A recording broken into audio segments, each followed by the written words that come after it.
Salam sejahtera, selamat malam. Hari ini kita bertemu lagi dalam satu forum yang diadakan menjelang PRK Kajang N25 Kajang.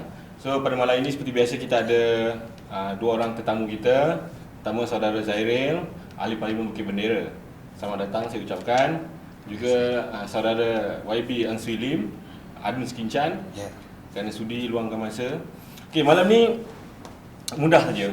Kita nak berkongsi, bincang sebab saya rasa benda ni penting dan penting kerana mesej sebenar yang kita nak sampaikan adalah untuk rakyat tahu, sebab kita ada kelemahan kita, iaitu kita tak ada media yang proper, yang seperti mana pihak kerajaan ada untuk sampaikan maklumat. Jadi menjelang PRK Kajang ni saya rasa penting untuk kita berkongsi sebenarnya hasil ataupun dapatan ataupun kejayaan atau pencapaian negeri-negeri Pakatan Rakyat.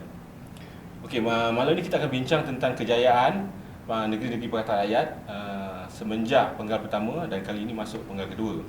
Okey, mungkin pertama sekali saya nak pergi pada saudara Zairil dulu Kita tamu datang dari jauh. Okey, Zairil. Nak cerita sikitlah. Baik. Kongsikan sikit. Setakat ni lah kejayaan kita di kalangan kita pun banyak orang kan ada Penang, ada buat apa kebajikan itu dan sebagainya kan.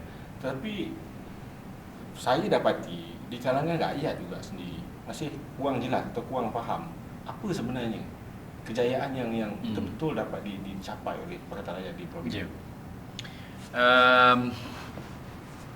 Seperti mana Saudara Mazir kata tadi, masalah kami tak ada media. Tak ada capaian kepada media arus perdana, dan kerana itu saya rasa mungkin sebenarnya apa yang kita buat dalam 5 tahun dalam penggal pertama Kerajaan Pakatan Rakyat di Pulau Pinang, di Selangor dan di tempat lain juga tidak diketahui oleh orang ramai.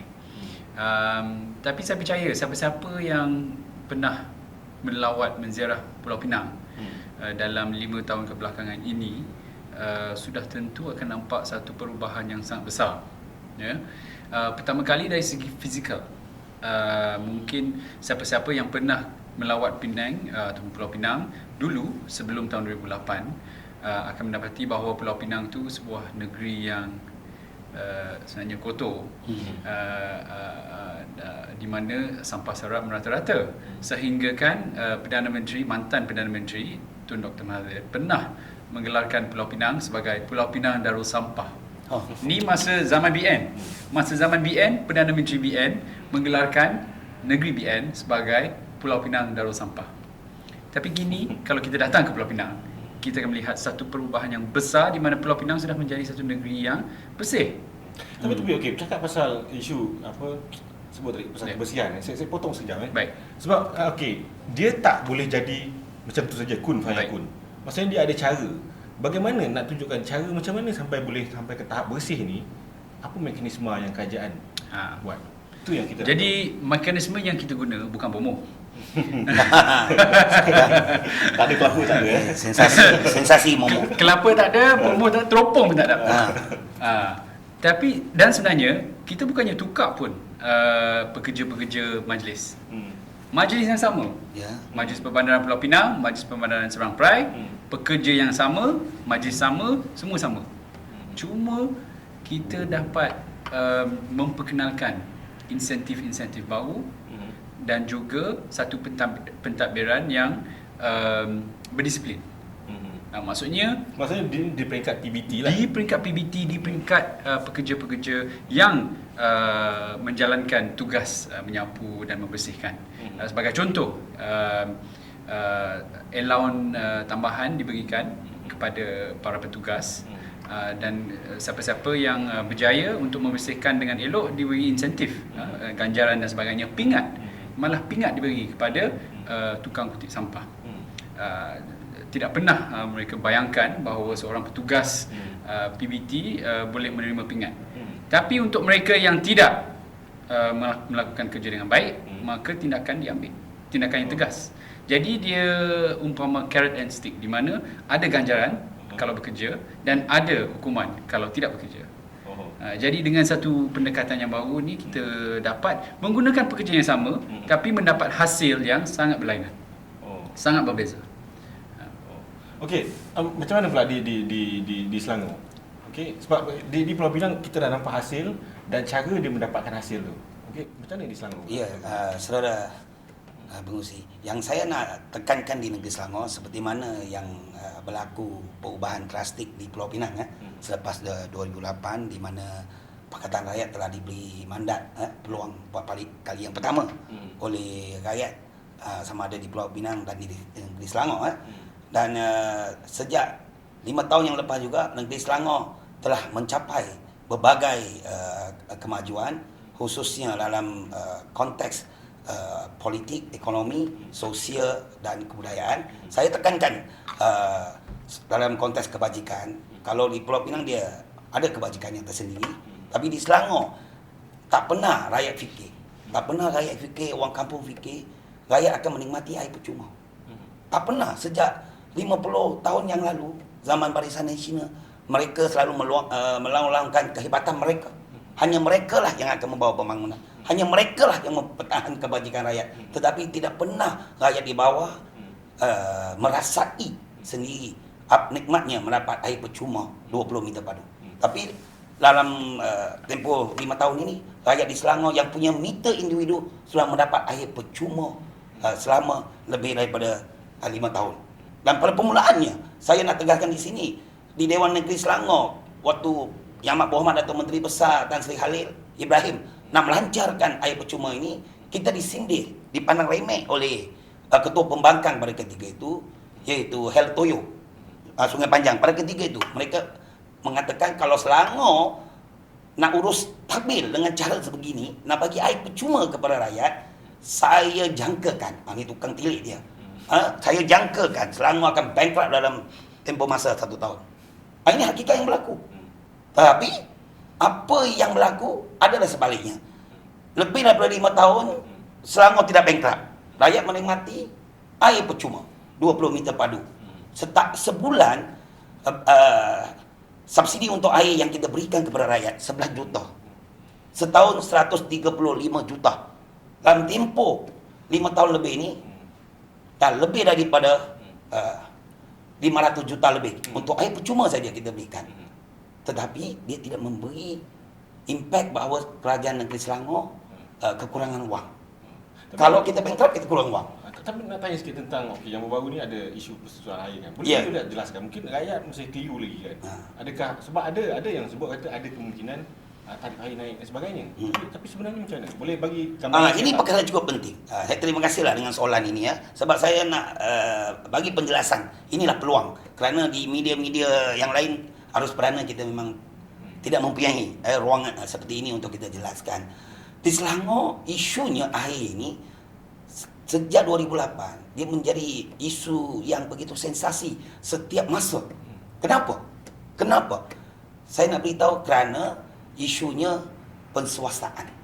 Air di negeri Selangor, air adalah hak rakyat. Air adalah hasil mahsul yang dikurniakan oleh Tuhan Yang Maha Kuasa. Tapi air ini telah dijadikan komersial, keuntungan yang melipat ganda oleh syarikat konsesi. Dan pada 2008, air ini sudah, sebelum ini, 2007 sudah ditandatangan, diserahkan kepada syarikat Puncak Niaga dan Syabas untuk diswastakan.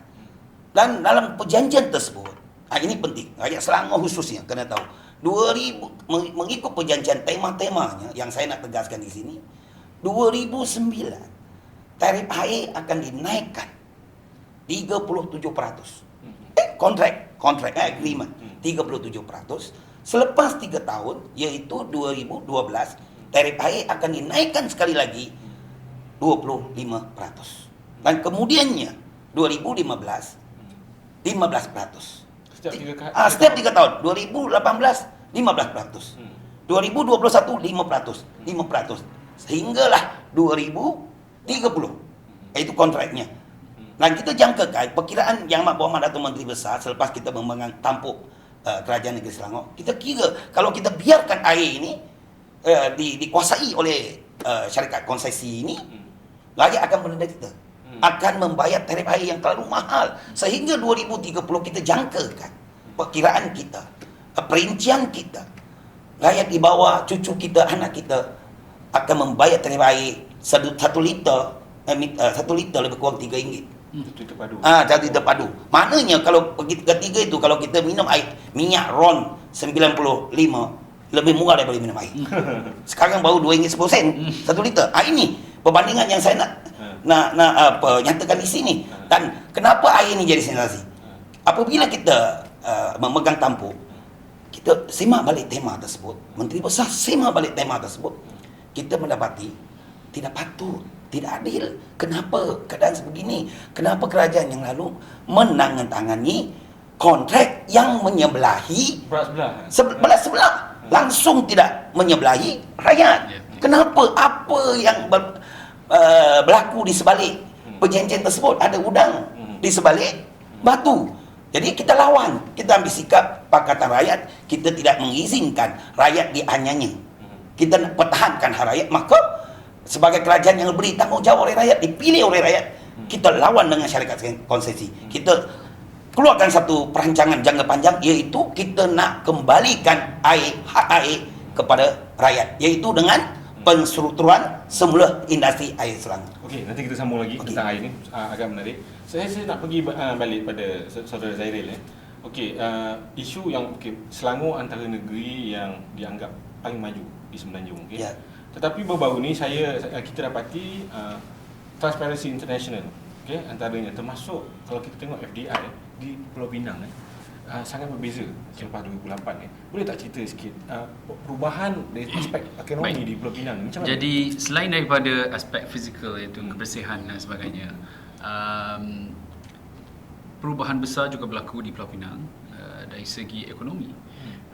Apa yang berlaku sebenarnya sebelum tahun 2008, ekonomi Pulau Pinang adalah satu, boleh dikatakan ekonomi yang sangat bersemangat. Bukan seperti dulu pada zaman 70-an, 80-an, memang berlaku perindustrian yang sangat besar, yang sangat ketara, di mana ekonomi Pulau Pinang telah bertukar daripada satu yang berasaskan pelabuhan dulu kepada satu ekonomi industri. Tapi malangnya selepas kegawatan ekonomi, krisis ekonomi tahun 97, 98 dan kemudiannya untuk 10 tahun sebenarnya ekonomi Pulau Pinang berada dalam tahap yang tidak positif. Tapi selepas datangnya Pakatan Rakyat mengambil alih pada tahun 2008, tiba-tiba kita nampak prestasi ekonomi, walaupun dalam satu keadaan ekonomi dunia yang tidak memberangsangkan, tapi kita nampak ada bukan saja penambahbaikan, tapi satu penambahbaikan yang sangat ketara, di mana tiba-tiba untuk kali pertama dalam sejarah Malaysia, Pulau Pinang mendapat pelaburan paling besar, pelaburan asing FDI yang terbanyak pada tahun 2010 dan 2011, 2 tahun berturut-turut, dan di mana jumlah pelaburan bagi 5 tahun pentadbiran Pakatan Rakyat mencecah 32 bilion ringgit, berbanding 5 tahun sebelumnya hanya 16 bilion ringgit. Tapi agak pelik bila kata ada pencapaian sebegini rupa, ada pelaburan. Maksudnya bila ada pelaburan akan ada peluang pekerjaan dan sebagainya. Tapi masih ada dakwaan kata Melayu Pulau Pinang terpinggir. Jadi macam mana ni? Boleh jelaskan sikit tak? Sebab ini jadi dia seolah bagi orang Melayu tu khususnya, dia seperti tabu, tahu tak? Dia tak melihat ataupun dia tak peduli dengan fakta tu. Jadi mungkin boleh jelaskan sikit tak? Memanglah kalau ikut propaganda BN, Pulau Pinang merupakan negeri Cina yang ditadbir oleh DAP, Parti Cina, yang meminggir orang Melayu, langsung tidak mendapat apa-apa. Tapi sebenarnya tidak. Dasar yang dilaksanakan oleh Kerajaan Pakatan Rakyat, ini perbezaannya dengan Kerajaan BN. Dasar Pakatan Rakyat tidak mempunyai dasar kaum. Yang bila kita laksanakan berdasarkan prinsip cekap, accountable dan telus, CAT di Pulau Pinang. Dan kemudiannya kita dah lihat dengan prinsip CAT ni, kita dapat membina keyakinan di kalangan para pelabur, keyakinan dalam kalangan industri, dan kemudiannya kita seperti yang saya kata tadi, pembangunan ekonomi kian rancak. Dan dengan pembangunan ekonomi yang rancak, maka Pulau Pinang pun membangun dengan pesat. Dan dengan itu kerajaan negeri pun dapat meningkatkan hasil dengan banyak, dengan begitu banyak sekali. kalau dulu bajet Pulau Pinang hanya dalam sekitar 400 juta, sekarang sudah mencecah dalam 1 bilion ringgit. Walaupun tidak banyak berbanding dengan bajet persekutuan, tapi untuk negeri yang kedua terkecil di Malaysia memang signifikan. Jadi dengan hasil yang kita dapat tiap-tiap tahun, kalau dulu kita dapat bajet defisit, sekarang sudah menjadi bajet lebihan. Tiap-tiap tahun, seperti juga Selangor, wang lebihan daripada penjimatan dan sebagainya, daripada pengurusan keuangan yang baik dapat meningkat, dan semua hasil yang lebih itu kita gunakan untuk membantu semua. Dan bila kita memulakan semua program, kita bagi bantuan kepada semua. Sebagai contoh, bagi dasar-dasar agama Islam, sebagai contoh di Pulau Pinang, saya tahulah kalau kita dengar Habat Angin ataupun Utusan Malaysia ataupun blog-blog Facebook dan sebagainya, dikatakan bahawa di Pulau Pinang azan dah diharamkan, khutbah Jumaat nak diharamkan, Lim Guan Eng ganti agung dan sebagainya, ya. Tapi hakikatnya sebenarnya peruntukan untuk agama Islam telah meningkat. Peruntukan untuk sekolah agama rakyat diberi untuk kali pertama dalam sejarah. Tidak pernah dulu. Di bawah kerajaan BN, sekolah agama rakyat tidak pernah mendapat peruntukan. Tapi Lanin mendapat peruntukan tahunan. Maksudnya sudah menjadi satu institusi di mana tiap-tiap tahun dalam bajet kerajaan negeri diberikan peruntukan kepada sekolah agama rakyat. Dan juga kepada peruntukan untuk hal ehwal agama Islam telah dilipat gandakan. Kalau dulu hanya mendapat 12 juta setahun, ya, Jabatan Agama Islam di Pulau Pinang, kini sudah mencecah dalam 40, 50, 60 juta ringgit. Ya, iaitu satu peningkatan yang sangat berlipat ganda. Ya, dan kita juga telah memulakan banyak program-program kebajikan. Sebagai contoh, program Warga Emas, di mana Warga Emas mendapat RM100 setiap tahun, ibu tunggal mendapat duit, pemandu teksi di Pulau Pinang. Semua pemandu teksi di Pulau Pinang mendapat RM600 setahun daripada kerajaan negeri. Penarik beca dan para nelayan mendapat pukat 2 kali, pukat baru 2 kali setahun. Dan saya nak tanya, semua ni yang mendapat manfaat siapa? Yang menjadi nelayan siapa? Yang kebanyakannya keluarga miskin yang mendapat manfaat daripada semua program-program kerajaan negeri, kebanyakannya orang Melayu. Disebabkan orang Melayu merupakan golongan yang berpendapatan rendah, bukan sebab Pakatan Rakyat. Sebab bila kita ambil alih sudah keadaan begitu. Tapi kita mulakan program, kita mewarisi masalah tersebut. Tapi kita mulakan program yang dapat membantu mereka. Kalau dulu mana dapat? Jadi antara lagi program yang kita buat adalah program untuk memastikan tidak ada satu keluarga pun di Pulau Pinang yang mendapat pendapatan kurang daripada RM770 sebulan. Maksudnya tidak ada lagi miskin tegar lah. Miskin tegar memang tidak ada. Kita telah hapuskan dalam setahun pentadbiran Pakatan Rakyat. Mana-mana keluarga yang mempunyai pendapatan kurang daripada RM770 sebulan, kerajaan negeri akan tambah nilai. Dia macam tak cengguh, top up. Ya, kalau misalnya kalau dapat RM600 sebulan, kita bagi RM170 setiap bulan. Dan penerima yang terbanyak juga keluarga Melayu. Jadi tidak ada persoalan meminggir Melayu, meminggir mana-mana kaum, tidak ada. Sebab di bawah dasar Pakatan Rakyat kita membantu semua yang memerlukan. Kalau orang Melayu memerlukan, kita bantu. Orang Cina memerlukan, kita bantu. Orang India memerlukan, kita bantu. Okey, menarik tadi saudara Zahir kongsi pasal program-program kebajikan ni. Okey, kita dapati Selangor pun ada program kebajikan. Selangor pun dilihat sebagai satu model yang negeri Pakatan Rakyat yang sangat baik. Sebab contoh dan reserve negeri pun semakin lama semakin bertambah. Dan kita nak tahu program-program kebajikan ni kan masih ada lagi beberapa pihak yang mempertikaikan benda tu kan. Boleh tak jelaskan benda ni sebenarnya? Macam mana? Ya, sebenarnya kisah benar yang berlaku di negeri Selangor. Kita telah sehingga setakat inilah sehingga setakat ini anggaran yang kita dapat, program kebajikan yang kita salurkan kepada rakyat sudah menjejah lebih daripada 950 juta sejak 2008. Ini berbagai program kita salurkan seperti pemberian air percuma 20 meter padu dan juga skim mesra usia emas. Mana itu khairat kematian 2,500 kita bagikan, dan juga tawas tabung warisan anak negeri Selangor di mana setiap anak muda anak kecil dilahirkan tidak kira, tak ada kota. Maknanya tak kira bangsa. Ya, kita bagi seluruh rakyat Indonesia. Ada yang mensoalkan dengan pemberian yang banyak macam ni kan, dia tak membebankan kerajaan negeri kan? Ini satu pertanyaan yang cukup baik, di mana kalau sebuah kerajaan dia telus, dia cekap, dia berintegriti, bertanggungjawab, pandai mengurus tabir dana ataupun hasil masuk dengan baik, seperti Selangor yang sebagai penerajuk ekonomi Malaysia ini, sepatutnya dia punya kewangan yang mencukupi untuk memberi kebajikan.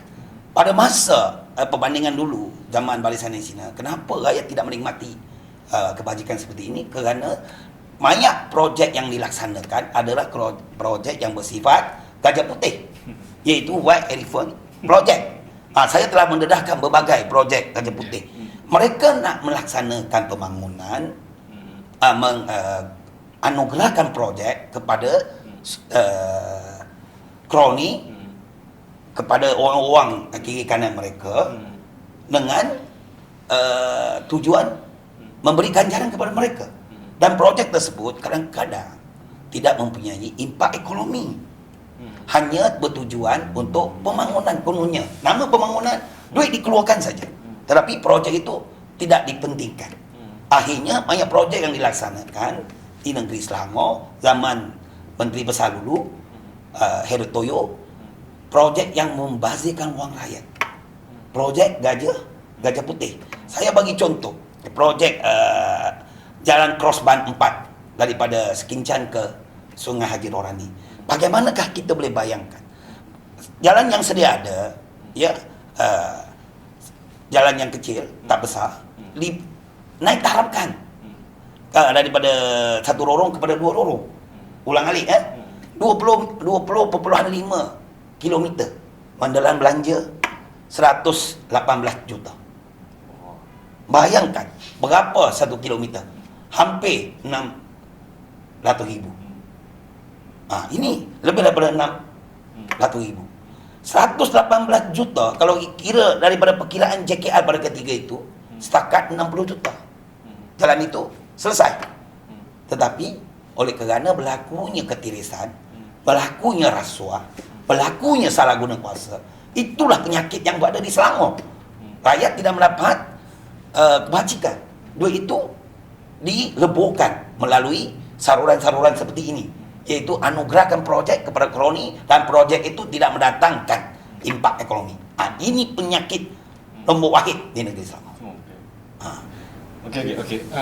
Saya pergi tadi di Pulau Pinang, di Selangor pun ada sentuh tadi Pak Bimana sebut tentang program kebajikan khusus kepada orang berpendapatan rendah. Okey.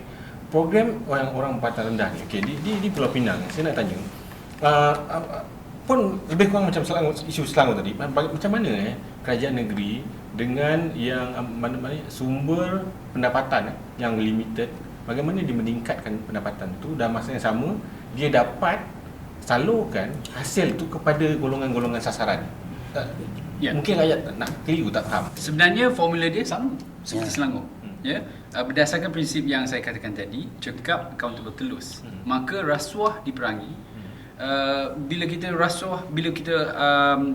memerangi rasuah, kita mengambil pendekatan di mana ialah gejala rasuah ni memang sudah menjadi satu masalah yang sangat mendalam di Malaysia, ya. Jadi antara cara yang kita buat adalah untuk mengurangkan peluang di mana rasuah tu boleh berlaku. Sebagai contoh, kalau dulu kita nak masuk tender, kita nak minta projek, nak masuk tender tu projek, kita kena buat isi borang semua, pergi dekat pejabat kerajaan, lepas tu bagi. Kita potong proses tu, buat secara online. Jadi kalau kita buat secara online, macam mana nak rasuah?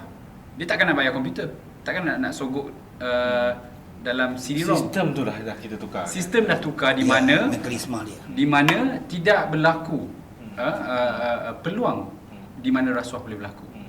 Kalau dulu dia memang ke kaunter kan, dia bagi, dia boleh masuk dengan duit sekali.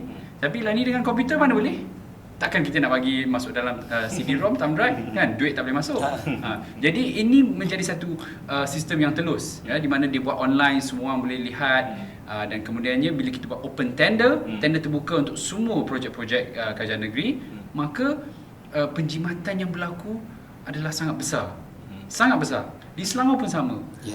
Kerana itu, kedua-dua kerajaan negeri Selangor dan juga Pulau Pinang dapat meningkatkan lebihan dan hasil kerajaan negeri tiap-tiap tahun dan digunakan untuk kebajikan rakyat.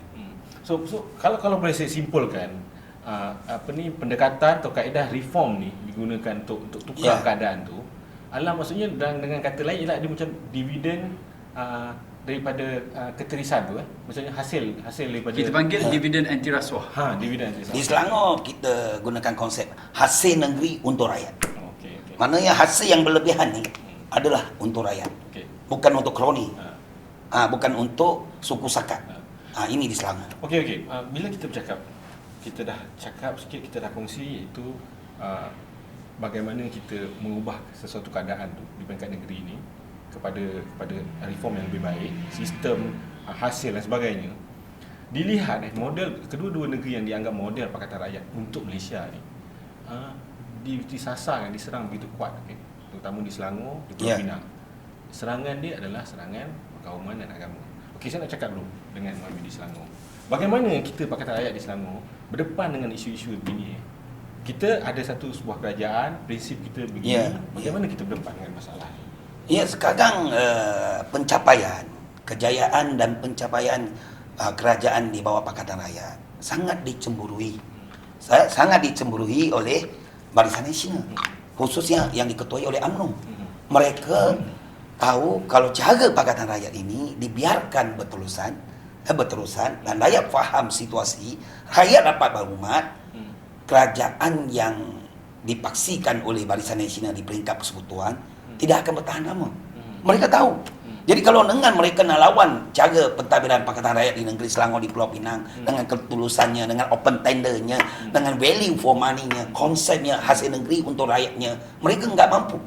Mereka enggak mampu nak melawan. Sebab pada mereka, rasuah adalah satu budaya untuk Barisan Nasional. Tanpa rasuah, bermakna mereka tidak dapat menggerakkan jentera mereka. Tanpa duit, tidak dapat menggerakkan jentera mereka. Berbeza dengan kita. Kita bukan berpaksikan kepada kepentingan fulus ataupun duit. Ini perbezaan. Jadi mereka sekarang ini menggunakan senjata 3R, racist, religion, ataupun lawyer, raja-raja.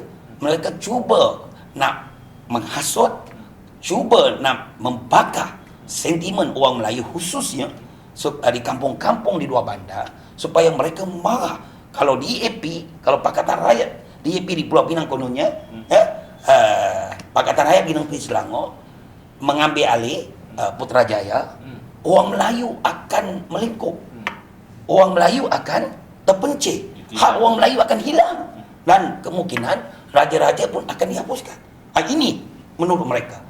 Jadi perkara ini tidak benar sama sekali. Tetapi oleh kerana mereka menguasai media arus perdana, TV3 24 jam berulangnya sesuatu cerita yang tidak benar. Cerita yang tidak benar kalau diulang sial lebih 100 kali, dia akan jadi seolah-olah yang benar.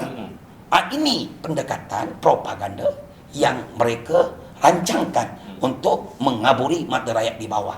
Tapi saya yakin, berkat kesabaran pimpinan besar Pakatan Rakyat, Pakatan Rakyat sekarang sudah menuju penggalan kedua, kita semakin matang dan kita punya mekanisme. Pimpinan Majlis Tertinggi Pakatan Rakyat, PAS, DAP, PKR, kita tidak mudah melatah. Apabila sesuatu isu latangnya, kita meneliti melalui mekanisme yang kita ada sekarang, dan kita tidak melawan seperti dulu, dan kita sabar. Mereka lontarkan api, kita tidak lontarkan api seperti mereka. Kita lebih mengambil sikap yang lebih bertanggungjawab, lebih rasional. Jadi rakyat akan tengok lama kelamaan rakyat di bawah semakin sedih. Walaupun di kampung pun agak sukar, tetapi boleh apabila mereka menerima maklumat, anak-anak mereka semakin mendapat pendidikan yang lebih. Saya yakin cara pendekatan perkauman ini, fanatik agama ini, lama kelamaan akan ditolak sama sekali. Ini saya cukup yakin. sangat optimis sekali. Okey. Macam mana dengan saudara Zaid? Bagaimana kerajaan Pulau Pinang pula? Okey, yang dipotret DAP China, sahabat apa boneka Singapura dan PAP dan sebagainya. Cucuk dengan isu Melayu kena tindas, agama dan sebagainya, perkauman ni. Bagaimana kerajaan negeri hadapi atau overcome masalah ni? Okay. Saya sebenarnya sangat setuju dengan saudara dari Sekincan tadi, apa yang dikatakan. Sebenarnya rakyat dah celik, rakyat dah bukan macam zaman dahulu di mana tidak ada maklumat melalui internet dan sebagainya. Lah ni sudah ada Facebook, ada macam-macam cara pencapaian maklumat, dan saya rasa buktinya adalah apabila pada pilihan raya umum yang ke-13 di Selangor dan di Pulau Pinang, kursi-kursi Pakatan Rakyat telah meningkat, bukan menurun. Mendadak. Dengan mendadak. Maksudnya dengan walaupun kita diserang dengan propaganda yang hebat, dengan TV3, utusan Malaysia dan sebagainya, undi kita naik, kursi kita naik.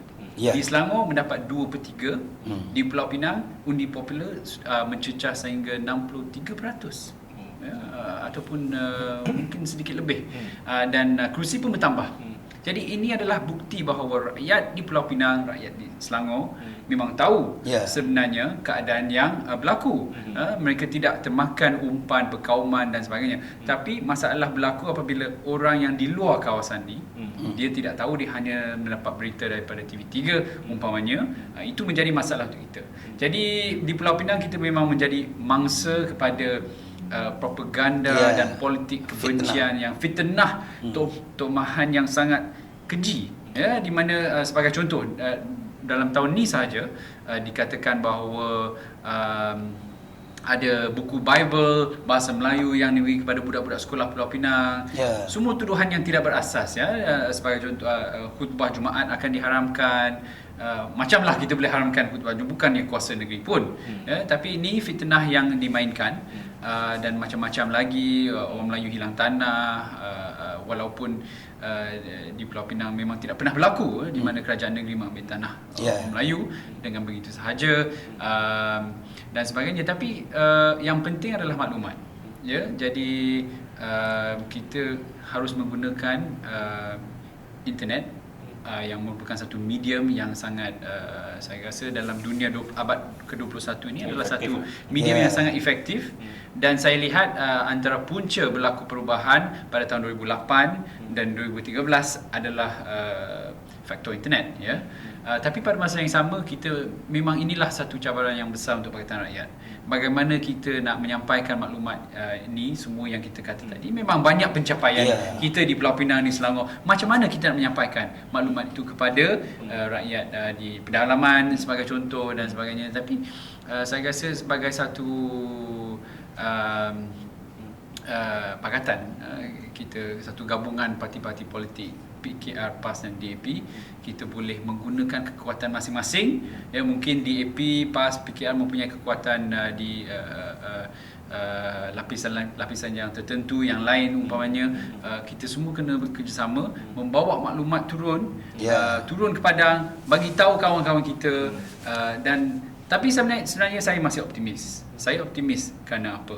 Malaysia merupakan negara yang muda dari segi umur populasi.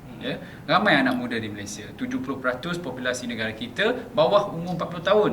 Maksudnya 70% mempunyai akses kepada internet, mempunyai handphone, smartphone dan sebagainya. Jadi saya rasa dengan kempen berasaskan Facebook, kempen berasaskan social media, internet dan sebagainya, kita boleh adalah satu cara yang terbaik untuk kita sampaikan maklumat.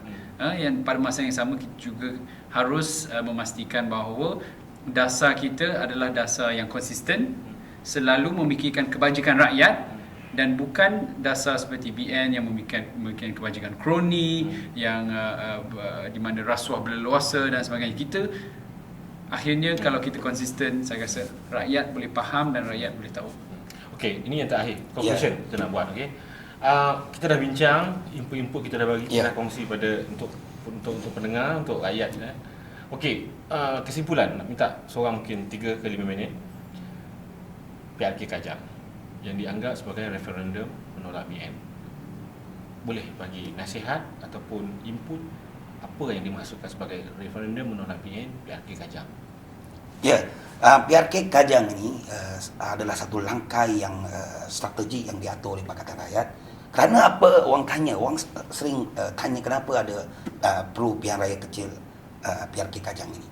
Kerana sejak 9 bulan yang lalu, negeri Selangor, hatta di Pulau Pinang pun begitu juga, sentimen perkauman menebar. Ya, rakyat merasa was-was. Sanksi Melayu, Cina, India, integrasi nasional tergugat.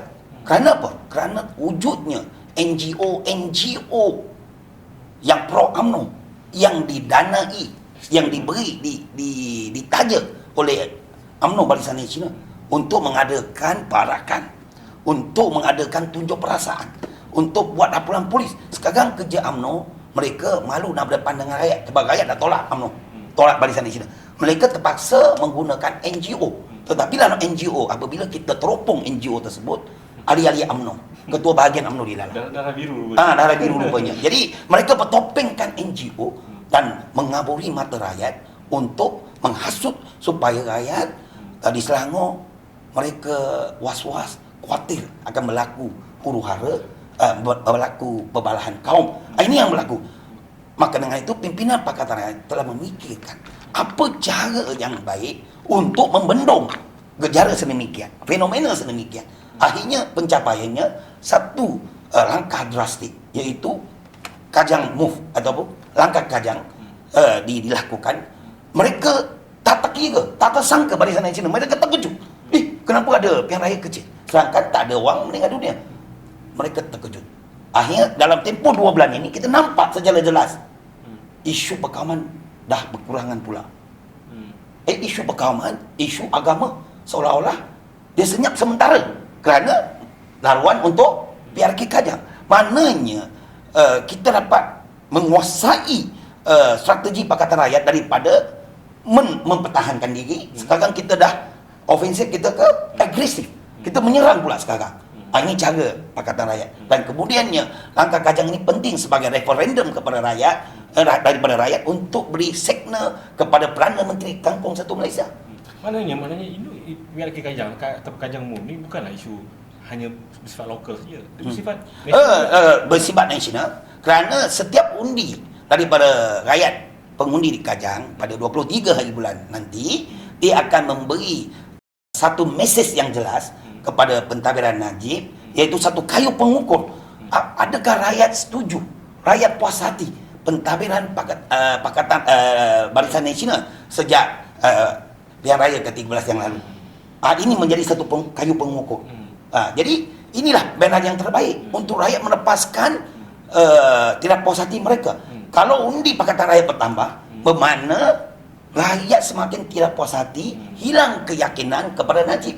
Kerana menolak politik perkauman, politik ekstrim agama dan juga politik fitnah.